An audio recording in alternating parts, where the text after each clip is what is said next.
I mean,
don't get me wrong. I mean, I keep a sort of a weather eye on the horizon, but when it comes to sort of like, it's just that I don't know. Maybe it's just recently. It's that I've done this because of everything that's going on, and I suppose you're right in a way. It is kind of burying my head in the sand. But I already know what's coming. I mean, anybody can see where we're going if we continue down the path that we currently are on. I don't forgive me, and I don't know you, so I don't mean to point that at you, but I do think that, looking, for instance, just in America, the thing that always stuns me is that, a good 30 to 40% of the American population does not vote. I mean, if everybody who had a sense of, Jesus, fuck, this is unacceptable, actually went to the polls, I don't think we would have this, the same level of dysfunction. But there was reading a story the other day in the paper that I thought was really telling. This young woman who, clearly very smart, had grown up in relative poverty, was living in Michigan, was struggling, was receiving some benefits. And she said, oh, finally, the government is doing something for me. I hate the government. I think the government sucks. I can't believe I'm finally getting something. Oh, and how do you, and they started asking a lot of questions. Well, why do you think that's happened? And does this change your relationship to the governance generally? She said, well, I'm still not going to vote. I don't believe in that. It's like, well, the most fundamental disconnect that people make is that somehow the circumstances of their lives are not alterable by participating in the governance of their own country, as if they are merely innocent bystanders in the process. I'm not referring to you, but I do think it's certainly one of the biggest problems we face. I mean, to be fair, and generally speaking in the world, I mean, people, government is us. What's happening in the world is happening because of us. We are. It's not like this group of people are foisting tragedies upon us. We are participating in every way it is possible. We are all part of this collective response to the tragedies of our time. I mean, it's a conscious thing with me. I'm very self-aware of it because I know a lot of people they're like, oh, I don't watch the news, but why? They can't give a reason, or they completely disconnect themselves from it. I choose not to watch the news actively, but what I do is when that information does filter down, by the time it filters down to me, most of the crap, the fake news, the propaganda, and all the other hype that usually comes out instantly when a big news story hits or something. I mean, like, for example, as this is being recorded at the time of recording, there's currently a thing on in Europe about the Oxford vaccine supposedly causing blood clots. Now, there's a lot. I don't believe that for a second, because at the end of the day, there are medical professionals out there that have said no, the ratio of risk from the vaccine is actually lower than the ratio of risk for somebody in their general day-to-day life.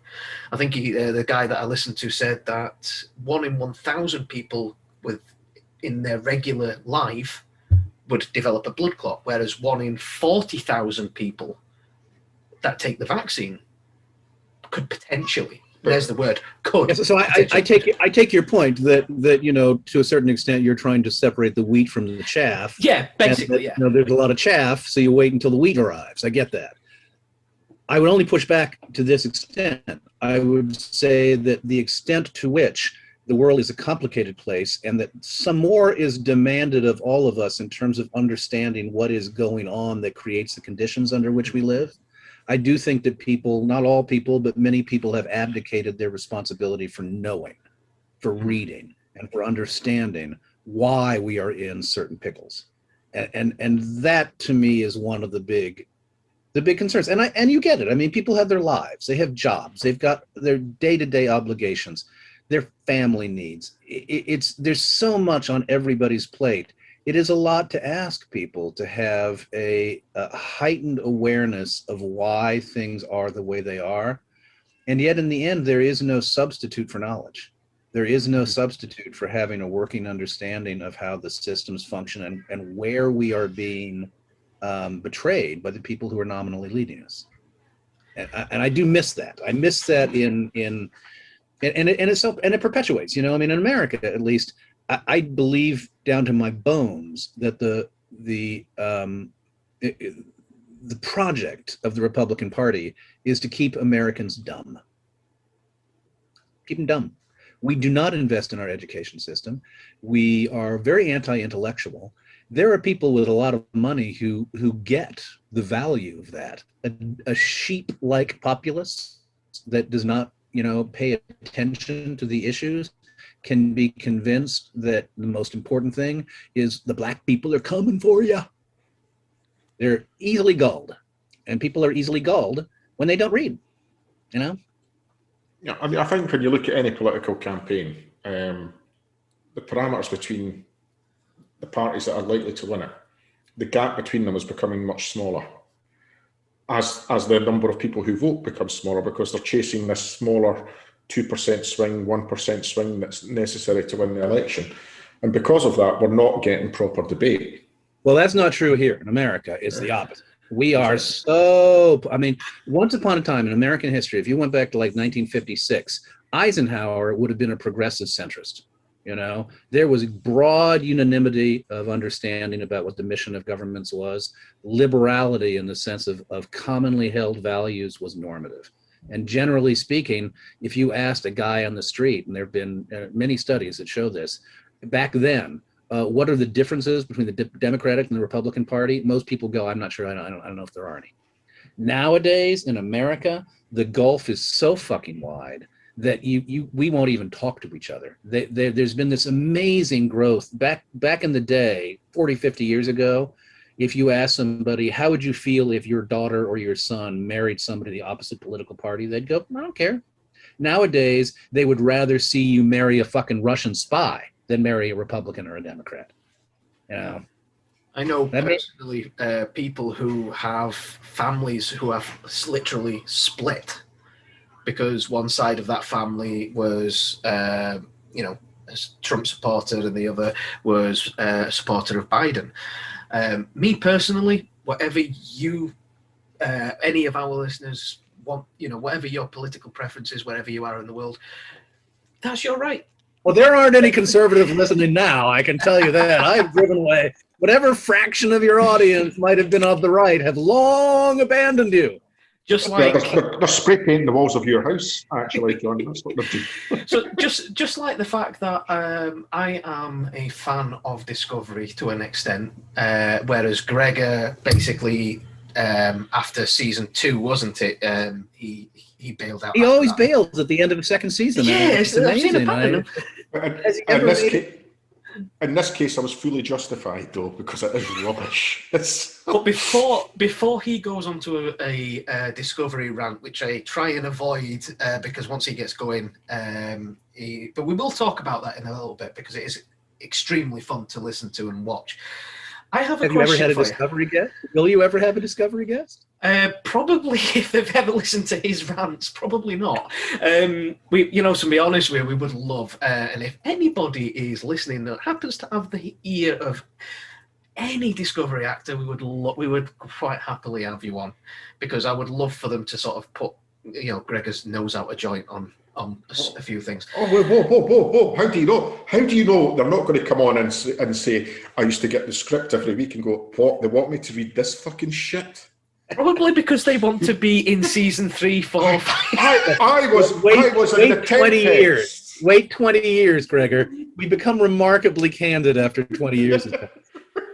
But on the subject of candid and whatnot, there's something I've always wanted to ask yourself regarding your input to the character of Dr. Phlox, because it's well known. I mean, one of the things I loved about the characters in the early season 1 was the optimism and the curiosity that Dr. Phlox's character had for what humanity was getting up to and stuff like that. One scene particularly comes to mind where you believe you're talking about an ensign, 2 ensigns, or an ensign and a lieutenant or something like that are dating, and you're talking about how they're getting ready to mate, and you're like, oh, I wonder if they'll let me watch, and I'm like, oh, I remember that. Yes. Yeah, you remember that one?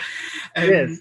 And I just love the idea of that curiosity and that enthusiasm. Did any of that come from you, or was that written in, or did you have a heavy input into Dr. Phlox's character? I mean, it's never a clean line. There's always a synthesis. The actor brings his or her own particular sensibility to the table and his own particular mannerisms and vocal patterns, and it works on the writers, and the writers begin to kind of get a sense of how you play things and what your strengths are, and they begin to write towards them. But the character was conceived as somebody who was buoyant and optimistic right out of the gate. So I don't take any credit for that. I think where you begin to elbow things out is in the behavioral patterns, and they're little things, like I thought, for instance, to me, it is like if Phlox could sit at the table and eat all day, different shit, he would do it. So any opportunity I had to kind of like eat stuff, I would eat stuff. And I thought that was, there was a scene in which I meet my wife and I smelled her. I think there was a very tactile, but writers are funny because then they will throw stuff in and you feel like, what? It's really hard to, at one point, and I don't think anybody ever remembers this, it was referenced that Dr. Phlox doesn't like to be touched. And it's like, they're like a gajillion fucking denobulins, man. I mean, like, I got like 18 fucking partners, don't like to be touched. I mean, to me, it's like, I would think it would be the opposite, that we were like the handsiest species in the galaxy. So when I was cast, I thought, well, I've never, there were no denobulins in the history of Star Trek. They didn't give you any kind of history. There's nothing to go on. I saw you make shit up. So I kind of had this whole backstory for myself that I was kind of like from a monastic order, that there are only like 9 denobulins left. And that's why, and then to find out that we were in fact the most overpopulated planet, that we lived cheek to jowl. It's like overpopulated because they're a bunch of randy. Well, yeah, but a bunch of randy buggers who don't like to be touched. It's like, what? How does that work? But on the subject of sexual references, innuendos, and stuff like that. I was the first bisexual Star Trek character. I tell this to people all the time. I had 3 wives. We'll get onto that in a little bit. But one of the things, whose idea was it for the decon scenes in Enterprise? Not mine. Whoever it was, can I express my thanks to them personally for those decon scenes? I see. I understand. Well, because there was something for everybody in those scenes. We were going for a Gregor Cameron sensibility. It's like, what would Gregor Cameron like to watch? Something with a lot of full frontal nudity, probably. I mean, there was they were way too long. I mean, not that I'm complaining, but they were way too long. It's also like, I'm sorry, but don't you think I'm sorry, but we probably have men and women's rooms. I mean, it's like, you don't think you got 2 decon rooms? Honestly. But and then every now and again, Dr. Phlox would. Yeah, exactly. Coming back to watching mating rituals, you were always there at the window. Dr. Phlox, I like to watch. No, I know. He was a perv. He was the perviest character, and I confess that I did try and elbow that out. I did everything that was. I pitched something. I didn't pitch it to the writers. but this was always a dream of mine, that they would pick up like a stranded ship, and it was a Denobulan ship, and all the Denobulans came on board, and they were just like, all they did was like, they made messes, they ate the fucking, they ate all the food, they fucked in the hallways. It was like, because we had no boundaries. It's like, and they all looked like me. That was the other thing I pitched. It's like, what if every Denobulan looked exactly like me, and I got to play them all? They didn't buy that. All my great ideas. One final one. Ricardo got to sing fucking opera. One final thing from me, and then I'll push back over to Greg, because I know Gregor's got a few questions to ask as well. One of my favourite episodes two of my favourite episodes throughout science fiction do involve your good self, and I'm not blowing smoke, but they do. Yes, you are, but that's right. You can blow smoke. I'll take that. That's your payment. Blow smoke up my ass. I will. I'll be a kiss ass as much as I don't mind. I'll let you watch me through the contaminate the decon room door. So the one I like particularly is the Mirror Universe episode. I can't remember the name of the episode off the top of my head. In a Mirror Darkly. In a Mirror Darkly. Dr. Phlox, Mirror Dr. Phlox is an evil bastard. He is. He's Dr. Mengele. Yeah. You do play sinister and evil really well, and that brings me on to my second favourite one, which was the Orville appearance that you made with Robert Picardo. Yes. I love that pure and simply because here we are. We've got Robert Picardo, great Star Trek cameo, love it. Then we get into this. We get to the house and the next door neighbor or whatever it was you played in this, and you appeared. And honestly, when you appeared, I was like, John Billingsley, Dr. Phlox. I'm like, oh, this is amazing. I had to fucking audition for that. It wasn't like they had this great idea. It's like, hey, wouldn't it be cool if we had both of the Star Trek doctors? Yeah, no, I had to fucking audition. It's like, I'm glad you. Because the thing I loved about that episode was, okay, something's going off here, something's happening, blah, blah, blah. And I was like, what I didn't see coming, maybe I didn't watch the episode properly, or whether this was really, because I am that much of a simpleton. But when it turned out that I totally see you spending your entire life always being totally like surprised by every like reversal of fortune in a television show. I didn't see that coming. I didn't see that coming. I'm easily amused. Let's put it that way. Credulous is the word I think you're looking for. You're a credulous soul. Good on you. But yeah, I thought that was really well done, because it was like, okay, and he's the bad guy in this story. Wow, and it just goes back to that. You do have this knack for playing really sinister. I've been a serial killer. I've been a child rapist. I'm actually, you kind of alluded to this at one point. What was fun about Dr. Phlox was it was actually kind of wonderful to play somebody who was probably much closer to my temperament. I mean, I'm obviously not a soft-spoken person. And I don't shut up, but I am a fairly animated and buoyant person, and I do believe, in spite of my political, belligerence sometimes, that you fight to achieve virtue in this world. I thought Dr. Phlox had a lot of the values deep in his persona, and they animated him in a way that, frankly, in my career, I haven't had a chance to play with much. So that was a lot of fun.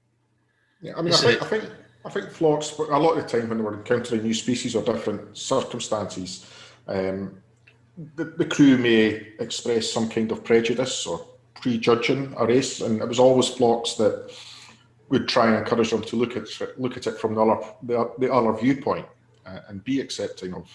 Yeah, there was one episode when they kind of went against that, when which was not my favorite episode. I can get it. I mean, they wanted to kind of push back against Phlox's incredible sense of equanimity, and you do want that kind of tension. But when they suggested that our culture had in essence, an ongoing race war with another culture, and that I wasn't prepared to, I was going to let the guy die because I was so repulsed by his very essence.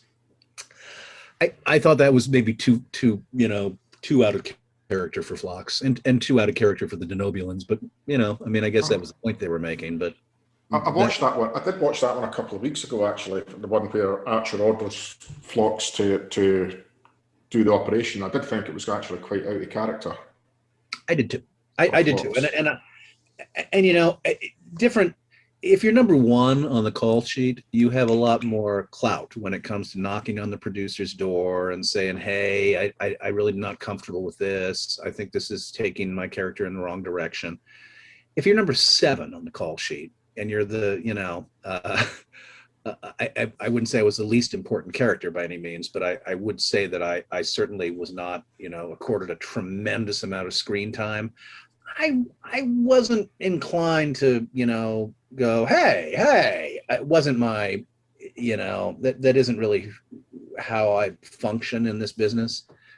So you just try and make it work as best you can. But that was the episode that I had the hardest time stomaching. Even Dear Doctor, where I feel like I didn't agree with Phlox's decision, and I thought that was, you know, to my mind, problematic. Which one was Dear Doctor? Dear Doctor was they land on a planet and they're essentially a kind of a species that has had a considerably more primitive level of development. They are treated in essence as pet house slaves by the master species. I remember the master that one. Species is dying, and I come up with a cure, and I say I think it's wrong to give it to him because, you know, if this species is dying, it's going to allow the other species to develop in a way that they otherwise would not.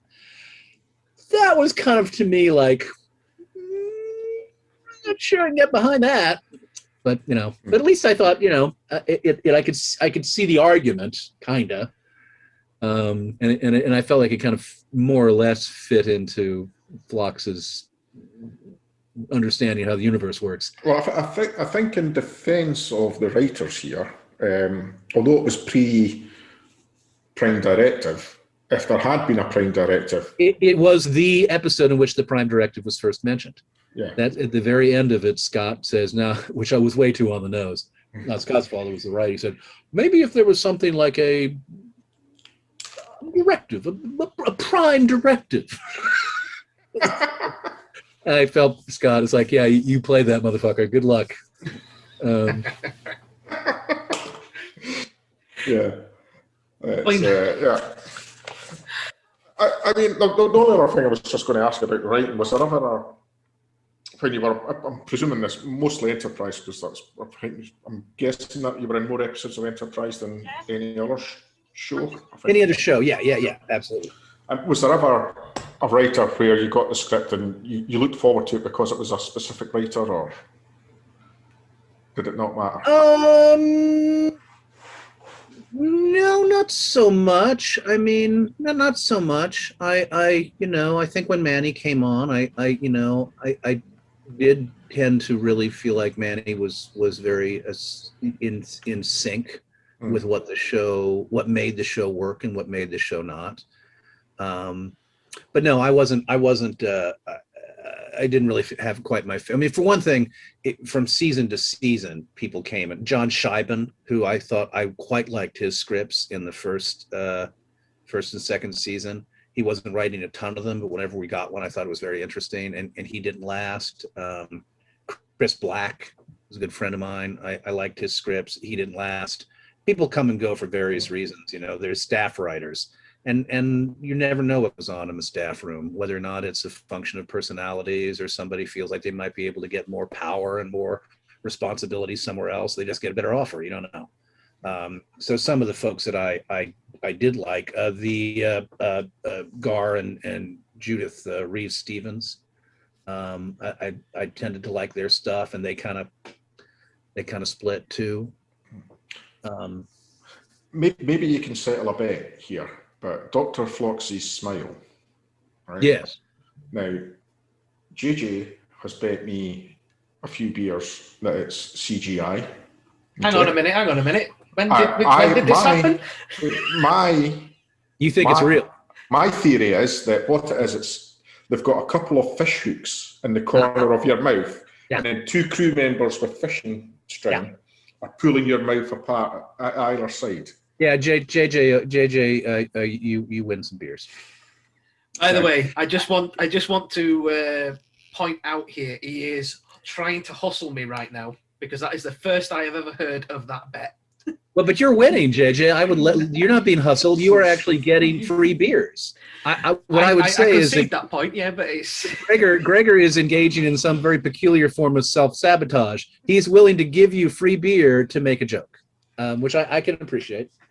In fact, it cost $10,000, that effect. Yeah. And the reason you only saw it twice is because as our ratings plummeted, our budget plummeted, and they couldn't afford it.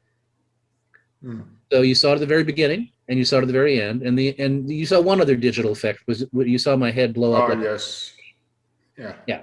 But the one when you were on F in the bar. Yeah, yes, I was menaced by thugs, and in times of great alarm, apparently I was always stunned because in any given episode it was like, I do what? I can scale a wall. I have prehensile nails. I have ridges down my back. My tongue reaches to my shoes. There was always some convenient thing, wasn't there, with Dr. Phlox when it was needed?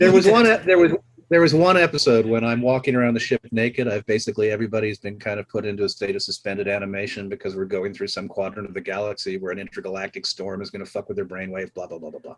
I've got the whole ship to myself. So I'm walking around naked. And that was because Chris Black, one time, I was teasing him about the decon chamber. I was saying, how come everybody's running around the ship in their underwear all the time except me? And he said, you wouldn't do it. And I said, are you kidding? I'm shameless. He said, oh, yeah, I'll write you an episode where you're naked. And I said, you do it, motherfucker. You do it. I don't think he wrote that episode, but I think the rumor got around the writer's room that I was game. So anyway, they had me walking around the ship naked, and I said, hey, when I walk in to the sick bay, the door's open, I should turn sharply to the left, and all the way across the room, a flower pot should fall to the ground. Think about it, John. And they kind of looked at me like, no, we're not going to do that. I said, have you seen my fucking tongue? Come on. Honestly, there's going to be, myself included, a lot of people listening to this with that image, and that image is going to stay with them now for the rest of their lives. I just thought that would have been like, it would have been subtle. Not everybody would have gotten it, but you don't even have to see the thing happen. They're just the words. It just paints that picture. And I'm reasonably confident that we can get a Star Trek artist on Twitter to animate that. I'm pretty confident we can get that done. You said it to the Benny Hill theme song. Crash. Yeah.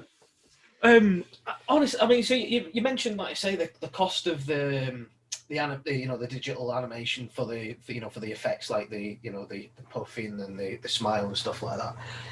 I mean, one of the things I think goes in, say, Discovery's favour and Picard's favour, for example, with the new Trek, is the budgets they're getting. Sure. For their productions and stuff like that. Now, and the incredible technological developments in our industry that allow, I mean, if you go back and look at the original series, I mean, the effects were so fucking cheesy. It's hard to watch, in my opinion. These days, I mean, it's remarkable what they're able to achieve. You believe anything because they can pay it off visually. Sometimes I think they become a little too much in love with that. I think it's to the detriment of the story. Like in the movies, as far as I'm concerned, the last 40 minutes of every fucking Star Trek movie is unwatchable because they always devolve into bang, bang. I think the last 40 minutes have a lot in common with the first 40 minutes of those movies as well, because the first 40 minutes are pretty much unwatchable as well. So. Yeah, it's just like, I mean, what the original show had going for it when it worked, and it didn't always work, and some of the episodes were really, don't stand up. But when it did work, it was character driven, and they were social dramas with sci-fi themes. It wasn't about bang bang shoot 'em up. When it devolved into bang bang shoot 'em up, usually those ones are the ones that are hard to watch, in my opinion. And I think now you can pull off Bang Bang Shoot 'em Up a lot better technologically, but I have the same problem with Bang Bang Shoot 'em Up. I think it's lazy. It's like, write your way to a decent fucking ending instead of 40 minutes of Bang Bang Shoot 'em Up.